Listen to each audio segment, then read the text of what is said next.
افتقار الممكنات، وعلى قدرته وعلمه أحكام المصنوعات، المنزه بجلال قدسه عن مناسبة الناقصات، والصلاة والسلام على إمام القبلتين ونبي الحرمين وأفضل الثقلين وجد الحسن والحسين، الذي سمي في السماء بأحمد وفي الأرض بأبي القاسم محمد،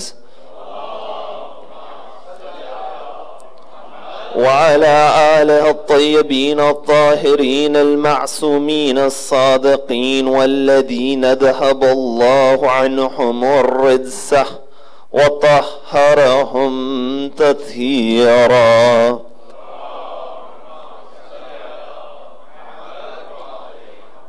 أما بعد، فقد قال الله في كتابه الكريم: بسم الله الرحمن الرحيم، والفجر وليال عشر، والشفع والوتر، والليل إذا يسر، هل في ذلك قسم لذي حجر.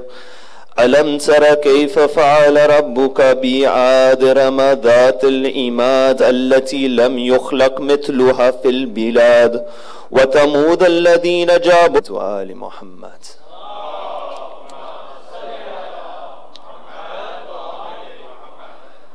The verses which I just recited are the beginning ayat of the 89th chapter of the Quran, known as Suratul Fajr. Or if you examine the traditions of Ahlul Bayt, the Surah of Hussein ibn Ali. You see, these days are those days where we seek to facilitate our understanding of this Imam. We look through the traditions, we look through the movement of the Imam, we look at the position of the Imam. And when you find within the traditions that Rasulullah would tell us to recognize Sayyid al-Shuhada, it's not just to recognize his position, but it's through the recognition of Sayyid al-Shuhada you find Islah and reformation within the nation. That's why one hadith says, when Allah desires khair, when He desires good for you, He makes you what? He gives you tafaqquh fid deen. He gives you profound understanding within religion. But no, another tradition comes forth. It says when Allah desires good for you, He puts within your hearts the love of the ziyarah of Hussein, and He puts within your hearts the love of Hussein. You see, they don't contradict each other. It's through this Hussein that you gain this understanding, and it's through this Hussein you gain this path. It's stated that one day Rasulullah was upon Masjid al-Nabawi. Imam al-Hussein, just as a child, he walks in towards the mosque of the Prophet. He falls upon the ground. Rasulullah, he stops his sermon. Have you ever seen a khatib get off the minbar in that way? He goes, he picks up the child, holding the child, he comes back upon the minbar. It says, Hada Husaynun, find and help Hussein. You see, this of the revelation of Allah, Wama yanbahyun yuha, this prophet of this Hussein, that you'll begin to recognize Allah. And there's different avenues to recognize the Imam, and one of those avenues is the position of Sayyid al-Shuhada within the Holy Quran. You know, you look at numerous verses of the Quran, they're in reference towards Sayyid al-Shuhada, that the verse of Tathir Imam al-Hussein is a part of, the verse of Mubayhila Imam al-Hussein is a part of. But there is one chapter, as I mentioned, which is maqsoos and specified towards Sayyid al-Shuhada, and that is the chapter of Imam al-Hussein, the chapter known as Suratul Fajr. You know, the sixth Imam, he has a narration, and you find that this narration is mentioned within various verses. The sixth Imam would say, Iqra'u Surat al-Fajr fi fara'idikum wa nawafilikum fa innaha Suratul Hussein ibn Ali. That recite Surat al-Fajr in your mandatory prayers and your recommended prayers. For it is the chapter of Hussein ibn Ali. Then he says, وَارْغَبُوا فِيهَا رَحِمَكُمُ اللَّهُ, that within the recitation of this chapter, seek the mercy of Allah upon you. You know, the riwayah, it says that a man by the name of Abu Osama, he was sitting within the gathering. He says to the sixth Imam, كَيْفَ صَارَتْ هَذِهِ السُّورَةِ لِلْحُسَيْنِ خَاصَّةً, that how did this surah become makhsus and specified towards Sayyid al-Shuhada? You know what the Imam says towards him? He says, أَلَا تَسْمَعُوا إِلَىٰ قَوْلِهِ تَعَالَى, have you not heard the words of Allah within the Quran? يَا أَيَّتُهَا النَّفْسُ الْمُطْمَئِنَّةِ ارْجِعِي إِلَىٰ رَبِّكِ رَاضِيَةً مَرْضِيَّةً فَادْخُلِي فِي عِبَادِي وَادْخُلِي جَنَّتِي, that have you not heard the words of Allah, O contented soul, return back towards your Lord. You are pleased with Him and He is pleased with you.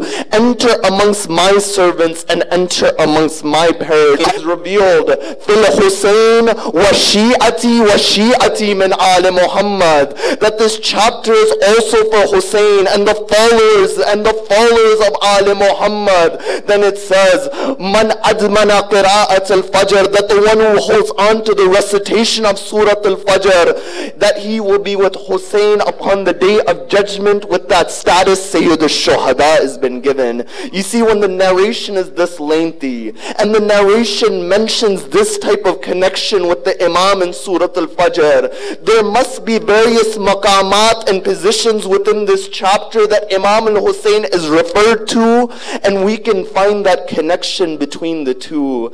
And this is why the topic which I picked for tonight's majlis is analyzing the link between Imam al-Hussein and Surah al-Fajr. That when you look at this chapter, you find this chapter, it begins with 5 oaths within the beginning. Then it mentions the people of Ad, whom Nabi Hud was sent to. It mentions the people of Thamud, whom Nabi Saleh was sent to. It mentions Fir'aun, and it mentions various aspects.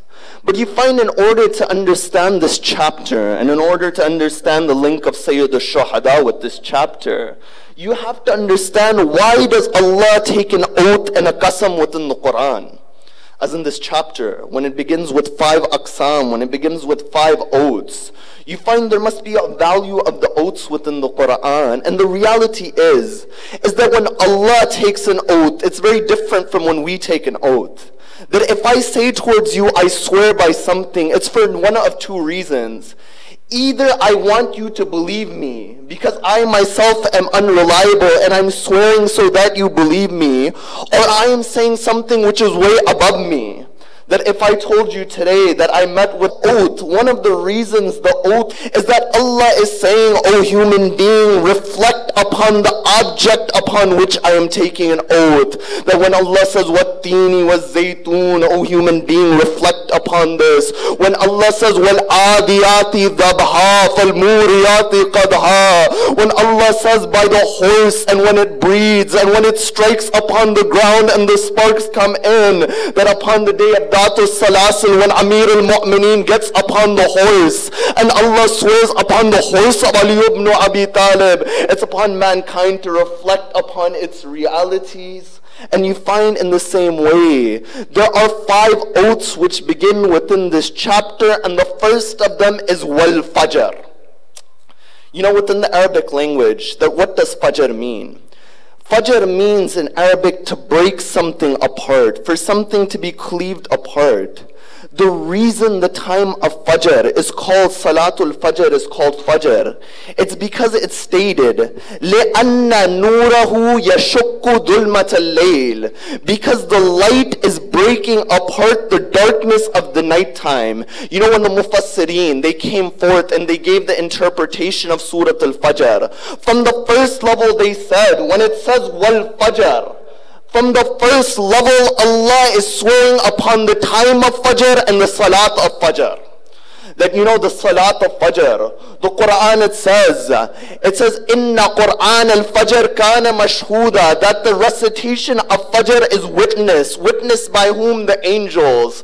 That it's stated that at the time of Fajr, the angels of the nighttime are ascending back towards the Lord, and the angels of the daytime are descending upon the world, that they meet halfway. When the servant of Allah stands up for Salatul Fajr, Allah says, look at my servants. Both of those angels, they view him as he stands up for Salatul Fajr. They said to Ayatollah, was sent to where? He was sent towards Safa. That's why you find Safa comes from Safiullah, a reference towards Adam. And you find Havva was sent towards Marwa. Marwa comes from Imra'atu Adam, the wife of Adam. You get the word Marwa. Upon that first night upon this earth, they meet in Arafah. You see, Arafah is the plane of recognition. It is the place of recognition. I remember Sheikh Ja'far al-Shushtari. He writes a book called Khasa'is al-Husayniyah. He writes everything within that book is unique to Imam al-Hussein and no one else within the world. And amongst the chapters within that book, he has a chapter associated towards the Azaa of Sayyid al-Shuhada. He says the Azaa of Hussein is like the plains of Arafah. That he says the majlis of Hussein is like the plain of Arafah. Arafah in what sense? Arafah is the place of recognition. That it's through the majlis of Hussein, an individual, he recognizes the Creator and he recognizes his role upon this earth. I remember Josh Mali Abadi. Maybe you've heard the name of the poet. He was a Muslim. He wasn't a Shia.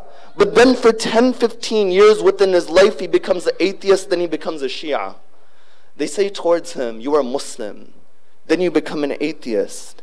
And then you become back to Islam. And out of all of the denominations, you become a follower of Ahlul Bayt. You know what he replies by saying? He says, I didn't study philosophical arguments. I didn't study theology. All I saw was that there was one Hussein who went with his family members, who went with his wives. That Hussein was able to sacrifice everything for his Creator. I thought to myself that I want to worship the Creator of Hussein. That if a man is willing to make a sacrifice of such great grandeur, then there must be a Lord for whom he's sacrificing himself towards. That this is the reality of Arafah. And you find the original narration I mentioned. The first and the outward explanation of Wal Fajr is the time of Fajr and the Salat of Fajr. But no other Mufassirin, they came forth. They said that maybe there is a specific Fajr, a specific day in which this Fajr is the misdaq and the manifestation of Wal Fajr within the Quran. And they brought forth various different opinions of this Wal Fajr, and all of them are based upon the concept of Fajr, meaning to break something apart and for light to break apart darkness. You know what they stated? They said that the first opinion that the Mufassirin they brought forth of Wal Fajr is that this Wal Fajr is a reference towards the light of creation breaking the darkness of non-existence when Allah He created the Noor of Rasulullah. That when you look at the realities, you find everything. Sallu ala Muhammad wa ali Muhammad. You find within philosophy, there's something called Fayd al-Aqdas and Fayd al-Muqaddas. And I'll make it down to more simpler terms.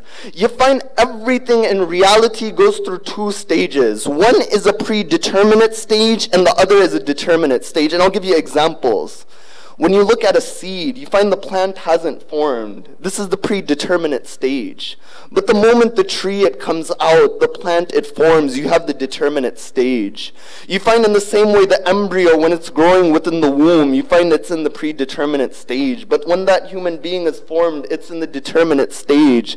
They argue that everything within creation has to go through these two stages. But then they said, what about the universe itself? They said it went through these two realities. That Allah first, the pre-indeterminate stage was the creation of the Noor of Rasulullah. And from the Noor of Rasulullah, you find that determinate stage, it comes forth, is that this creation penetrating the darkness of non-existence. Now I mentioned the first outward opinion was the time of Fajr and the Salat of Fajr.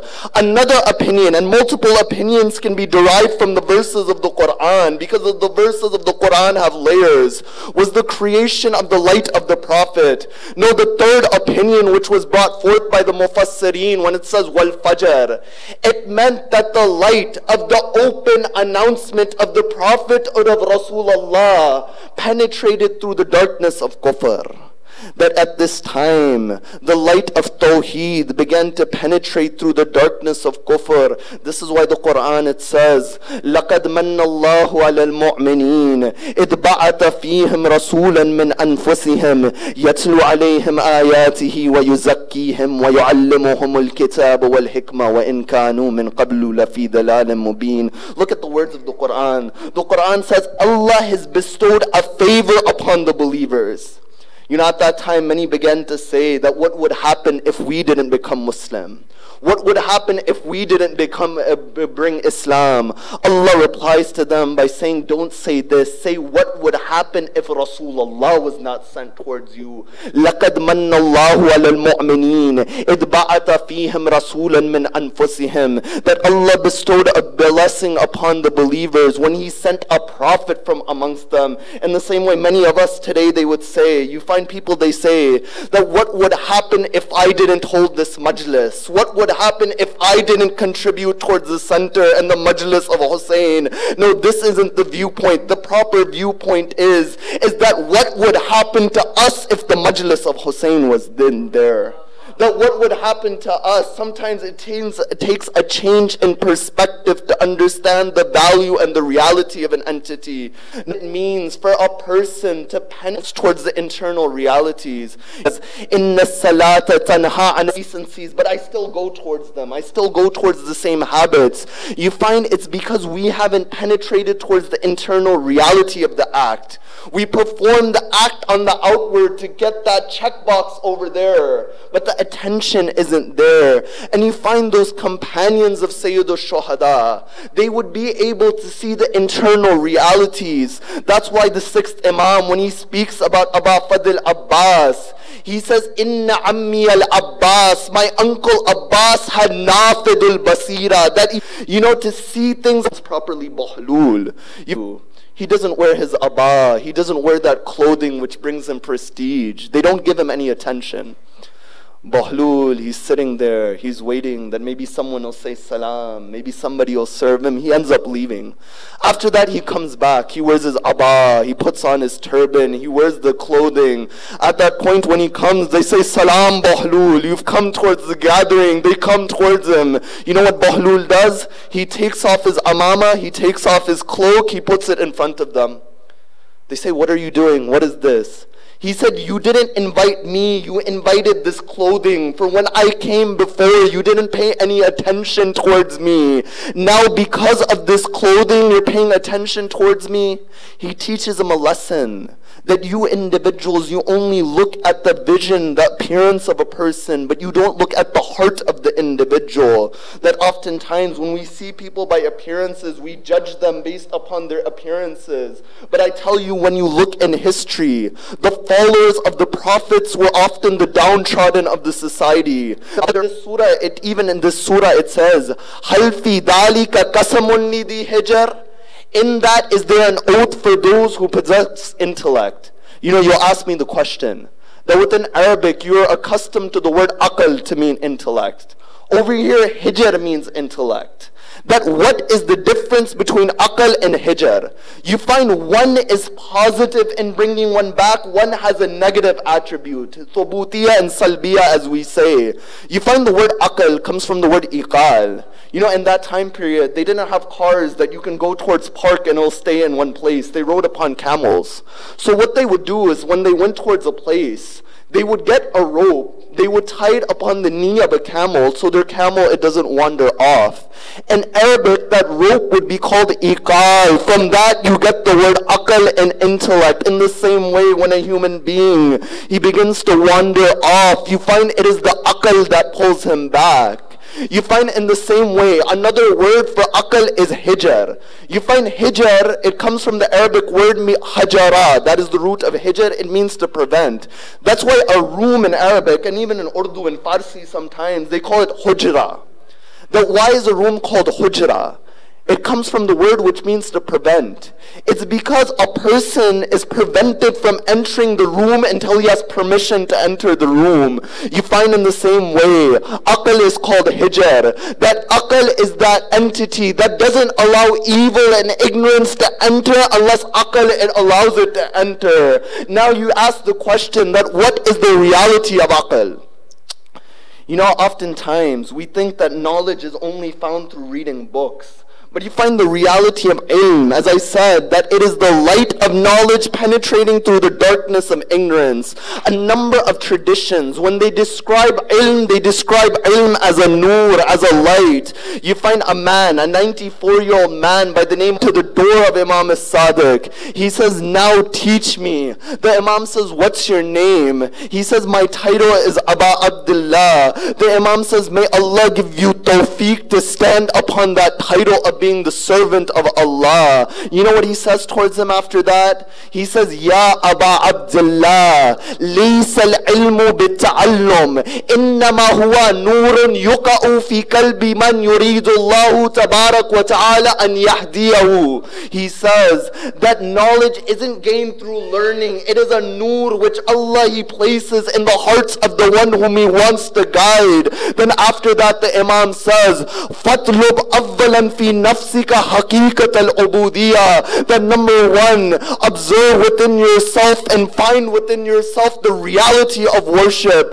and ask Allah to make you understand, and He will make you understand. You find the narration is lengthy, and if you have time, go upon the internet and look at this hadith. For when many of the people, they go towards the Urafa and they say, I want to go down the path of spirituality, many of them would say, print this hadith or get a copy of this hadith and put it within your pocket. That look at this hadith this often and mentions 9 practical attributes of yourself, of relation towards Allah and towards other individuals to gain this knowledge. That this is why you find that ilm is a light which comes within the heart of an individual. You know, I remember I heard from an alim within Najaf al-Ashraf that this individual, he's known for his spirituality and his mysticism in Najaf. That an individual goes towards him. He says towards him, O Sayyid, that give me advice to gain ilm in Najaf al-Ashraf. He says it's very simple. He says go towards the haram of Amir al-Mu'mineen. Walk towards the dhari of the Imam. When you walk towards the dhari of the Imam, put your chest upon the dhari of the Imam and then say, he says, Ya Ali, I left everything to study near you, but I didn't gain accordingly. I would try, but I wouldn't gain that knowledge. You find after that, he returns to his home. That night, he goes to sleep. Amir al-Mu'mineen comes in his dreams. He whispers, Bismillah ar-Rahman ar-Rahim into the ears of that individual. That man, next day, he walks into the Dars Kharij of Sheikh Murtada Ansari. You know, when Sheikh Murtada Ansari would give his Dars Kharij, he would give the argument, then the counter argument, then he would destroy the counter argument. After that, everyone was speechless. No one had anything to say. Sheikh Murtada Ansari, he's giving his Dars Kharij. That man was a no one. He stands up. He says, Sheikh, what you said is wrong. Sheikh says, what's your daleel? He gives that evidence, he proves him wrong. Sheikh Murtada Ansari says to the man that after class, come see me. You find that man, he goes towards Sheikh Murtada Ansari. Sheikh Murtada Ansari looks at him. He says, the one who whispered Bismillah in your ears read all the way up to Dhaleen in my ears. That you find sometimes ilm is gained towards acting upon the knowledge you have and through the tawassul of Muhammad and Ali Muhammad. You find another meaning of wal fajr. It's the light of knowledge penetrating through the darkness of intellect. And I don't know if I'll even make it past this verse, but I'll try. Let's see how far we make it. You find another meaning.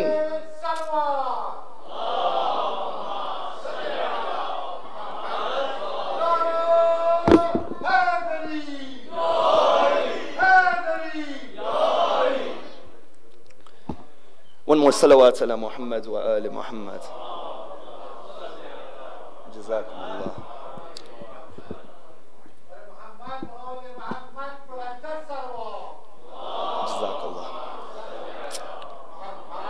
You find the different meaning of Sharif.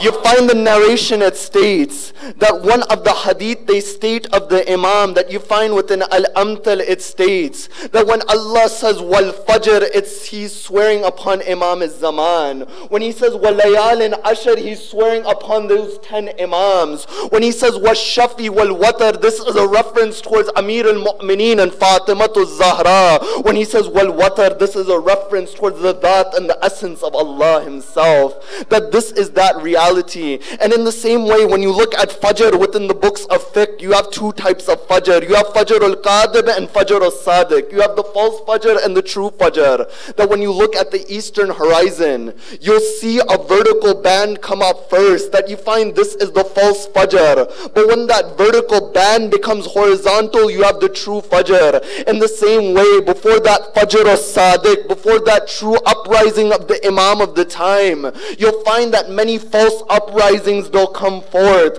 Allah, he says wal fajr, but you find meaning after meaning, it comes up of this wal fajr. But no, there was this one fajr that other ulama and mufassirin, they said that there was this specific fajr, that wherever anyone feels darkness, wherever anyone feels pain within their heart, wherever anyone needs guidance, it is the fajr of this day which will guide him until the day of judgment. And that Fajr is the Fajr of Ashura.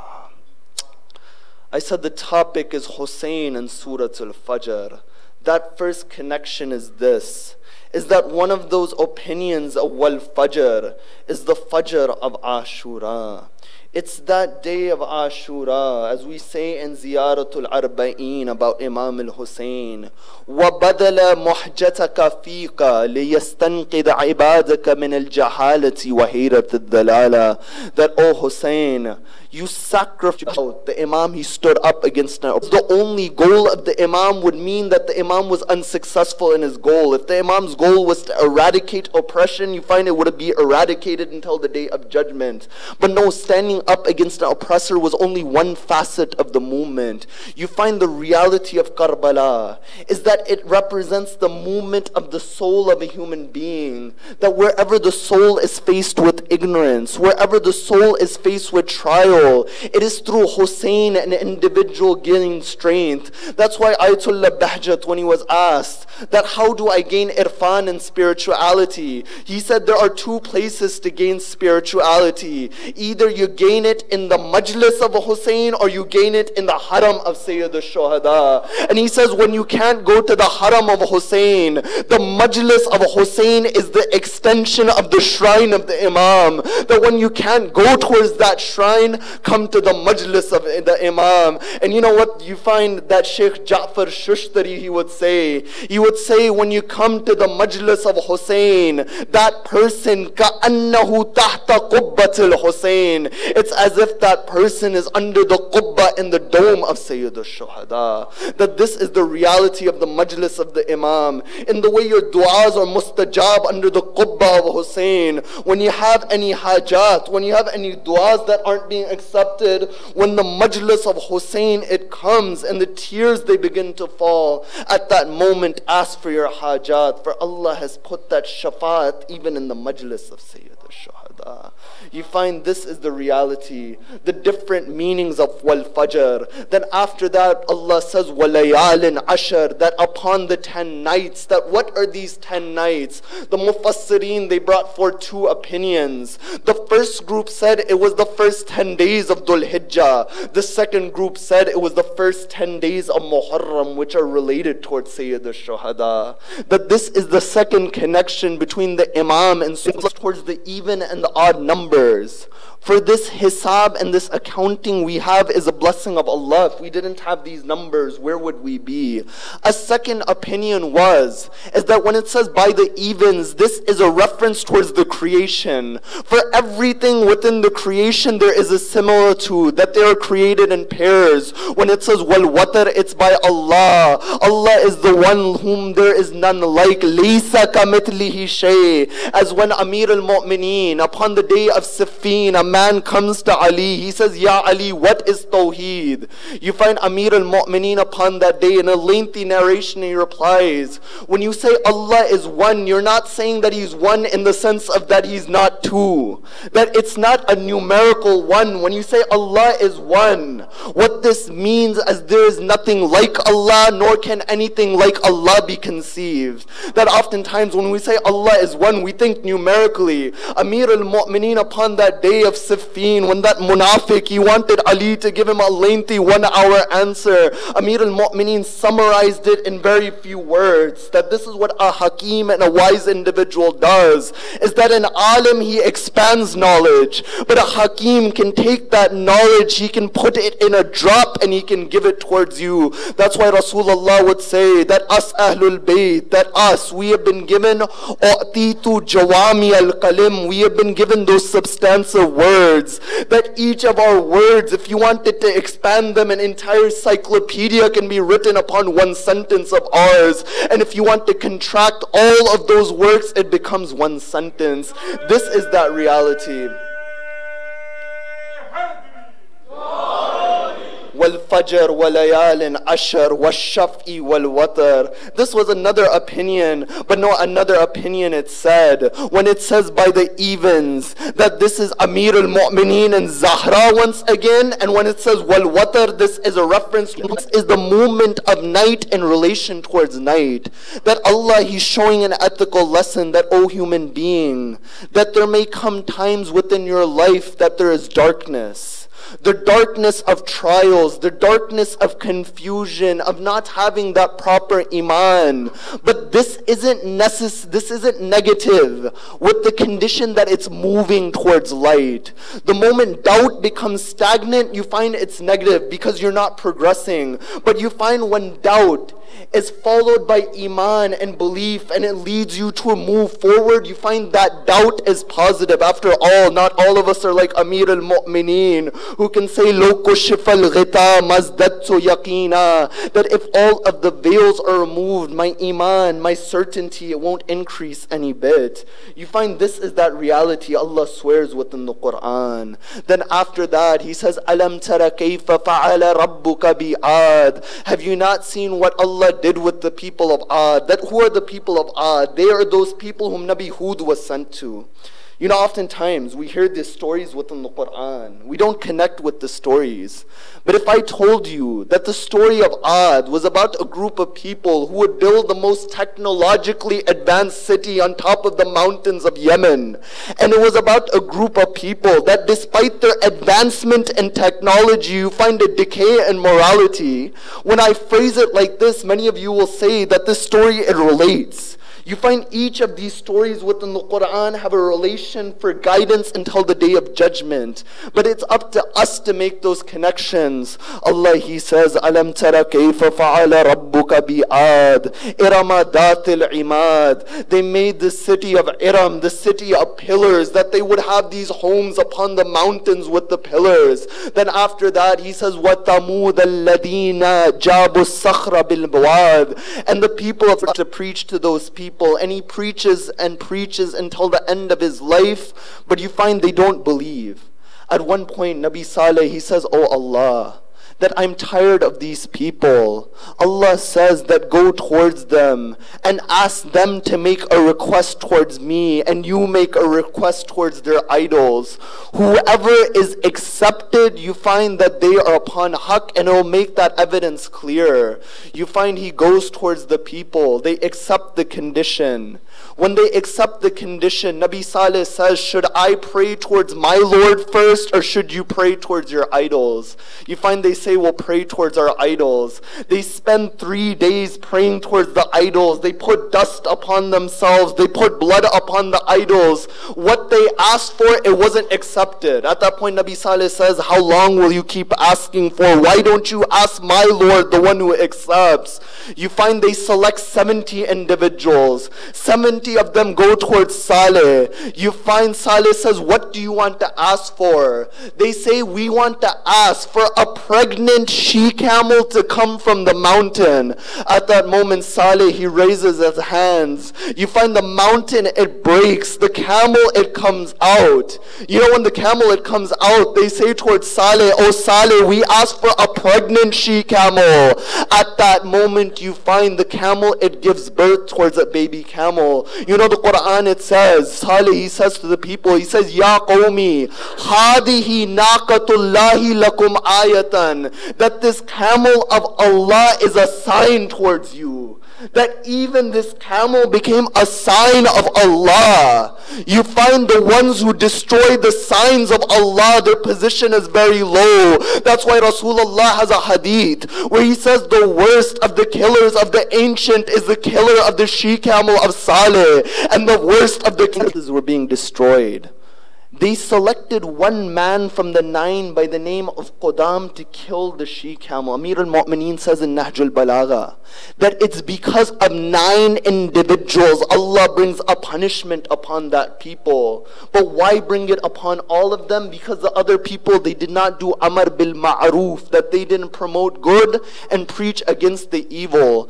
You find when that she-camel is slaughtered by the man, the baby camel runs towards the mountains, and this is where I begin to connect towards the musibah. You find it runs towards the mountains. When it lets out a scream, you find the earthquake, it comes and it destroys those people.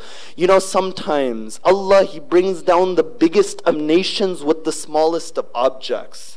That you look at Nimrud. What was the end of Nimrud? The end of Nimrud, the narrations, they state that a mosquito went in towards his nose and caused them pain, which killed him. When Abraha wanted to destroy the Kaaba, and the Quran says, Alam tara kayfa fa'ala rabbuka bi ashabil fil. You find Abdul Muttalib. He goes towards the Kaaba and he prays, oh Allah, this house, it belongs to you. Protect this house. Allah, He brings down these birds, these ababil with stones within their claws, and they would drop it upon that army. The point is that sometimes the smallest of objects are used to bring a punishment upon the people, the biggest of nations and the biggest of tyrants. You know, it's stated within Sham, when the rocks were being thrown upon the head of Sayyid al-Shuhada, that 3.5-year-old daughter of Hussein Sakina, that daughter whose taboot you'll raise tonight, she says, oh my Aunt Zainab, when I used to sleep upon the chest of my father Hussein, my father would tell me the stories of the prophets, and he told me the story that it belongs to you. Then she says, if I pray against these people, will Allah bring a punishment upon these people? You find Sayyidah Zainab says, Allah bring the punishment. But oh Sakina, look towards the head of your father. The head of your father isn't praying against it. Don't make this dua. You know, tonight you lift the ta'but of a 3.5-year-old girl. That who is this girl? Have you ever seen a 3.5-year-old girl go unconscious from being hit? You know, a mother, when somebody hits their daughter in front of them, you find that mother has pain within her heart. I send my salams upon Rabab. That what did Rabab see upon Sham Ghariba? That, you know, there are 3 individuals in history that when their ghusl was done, the one doing the ghusl stopped the ghusl and began to cry. The first was within the house of Amir al-Mu'mineen. When they dropped that door upon Zahra, you know, Zahra, Zahra said, oh Ali, do my ghusl at night. You know, some of the ulama, they've stated that Zahra didn't want Ali to see that wound, that broken rib. You know, when Amir al-Mu'mineen, he was giving ghusl towards Fatima to Zahra, he begins to cry. He falls upon the ground. Fidda says, oh Ali, that I've never seen you cry within this way. Amir al-Mu'mineen, he says that Zahra, she hid that broken rib from me. The moment the hand of Ali went upon the broken rib of Zahra, Ali. You know, Sheikh Abbas al-Qummi in Bayt al-Ahzan, he has a riwayah. You know, Amir al-Mu'mineen, he said there was one wound upon the arm. There was one wound upon the rib. That wound upon the arm is when they whipped Fatima to Zahra. That wound upon the rib was the broken rib. When the door fell upon Fatima, when she was in between the door and the wall, when she says, oh Fidda, Mohsin is... I said the first ghusl that was stopped when the one doing it was the ghusl of Zahra. The second was the ghusl of Imam Zain al-Abidin. When Imam Muhammad al-Baqir was doing the ghusl of his father, he saw the marks upon the back of his father. The riwayat, it doesn't state whether those marks were from when the Imam would carry food in the middle of the night, or whether those marks were from when Shimar would whip the back of Imam Zain al-Abidin. That third ghusl was the ghusl of that 3.5-year-old girl Sakina. That when Sayyida Zainab, she saw the marks upon the body of Sakina, she begins to cry. You know, I've just started the musibah right now. I'll recite slowly, I'll recite in depth. You know, if Zainab is Ummul Masa'ib, that if Zainab is the mother of musibah, then the Sakina is Bintul Masa'ib. That have you ever seen a 4-year-old girl with this much musibah that she goes through? You know, it's stated that upon the day of Ashura, that when Imam al-Hussein, he wants to get upon Dhul Janah, the maqatil, they say, وَالنَّذَرَ إِلَى يَمِينِهِ وَشَمَالِهِ, that the Imam, he looks towards the right, he looks towards the left. He says, oh Akbar, the Imam looks towards the ground. What does he see? He sees Sakina holding the leg of Zuljana, saying, oh Zuljana, whoever's gone towards the Maqtal hasn't come back. Don't take my father towards the Maqtal. You find the Imam, he gets upon the ground. He looks towards Sakina. Sakina says, oh my father, sit upon the ground. The Imam sits on the ground. She says, oh my father, lay upon the ground. The Imam lays upon the ground. What does Sakina want? Sakina, she lays upon the chest of her father. She says, oh my father, after this I won't get your chest to sleep upon, but I say a time it came upon Sham-e-Ghariba. Sayyida Zainab, she was looking for the children. As she was looking for the children, she notices that Sakina is missing. As she goes towards the Maqtal, she calls out, Sakina, Sakina. At that point, a voice comes from the cut body of Imam al-Hussein.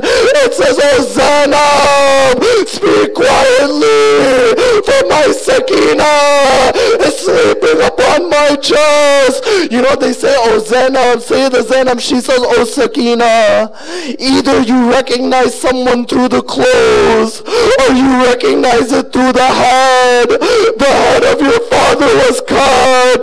The clothes were taken from the body. How did you recognize it was your father? Sakina, she says, oh my aunt Zainab, as I was within the Maqtal, I was calling for my father. I heard a voice from the cut head of my father. It said, Eli, Eli, Sumayya, that when she was within that prison, those earrings, they ripped those earrings from my ears. Oh Father, after that, they would whip me, my Father. Oh my Father, don't leave me. You find when Sakina, she wakes up, she begins to cry. All of the women, they cry. You find the news, it reaches Yazid. Yazid, he says that who is this girl who cries within the prisons? You find that they say to Yazid, it's the daughter of Hussein, Sakina. He says, why does she cry? They say she cries because she misses her father. Yazid, he says, then why don't you send her the head of her father? They put the cut head of Imam al-Hussein within the bowl. They cover that bowl. They send it towards Sakina. When the bowl it comes, Sakina, she says that after Karbala, I don't feel hunger anymore. They remove the bowl. She sees the cut out of her father. She says, oh my father, who cut this neck of yours? You find she falls unconscious. At that moment, Imam Zain al-Abidin, he says, inna lillah wa inna ala la'natullah ala al-qawm al-dhalimeen. I know you can't listen anymore, I can't recite anymore, but how was Sakina buried? That you find in that prison where there was no light within that prison. That's why it's stated when Sayyidah Zainab was leaving Sham, she stops at the door of Sham. She says, oh women of Sham, I know you have activities, I know you're busy, but once in a while go towards that grave with the Hassan al-Amali was Marja. There was a gatekeeper to this shrine by the name of Ibrahim al-Dimishki. This Ibrahim al-Dimishki, he had 6 daughters. His first daughter saw within her dream that Sakina came towards her. She said towards her that waters come within my shrine, remodel the grave. You find she told Sayyid Ibrahim al-Dimishki, he says, no, you can't dig this grave. You find the second, third, fourth, all of his daughters, they have this dream.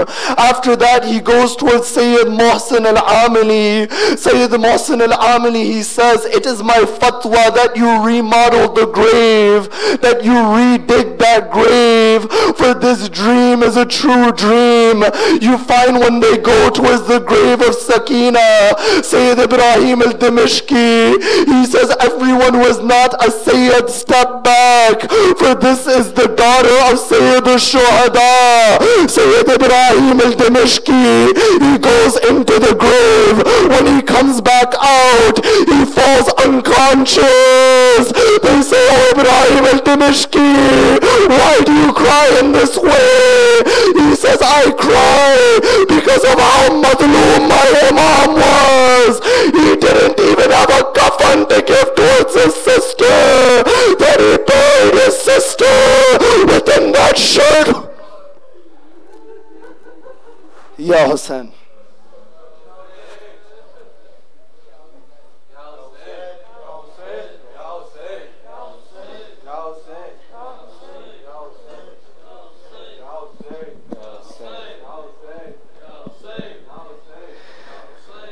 सुनाई किसने ये जिंदा है तुम्हारा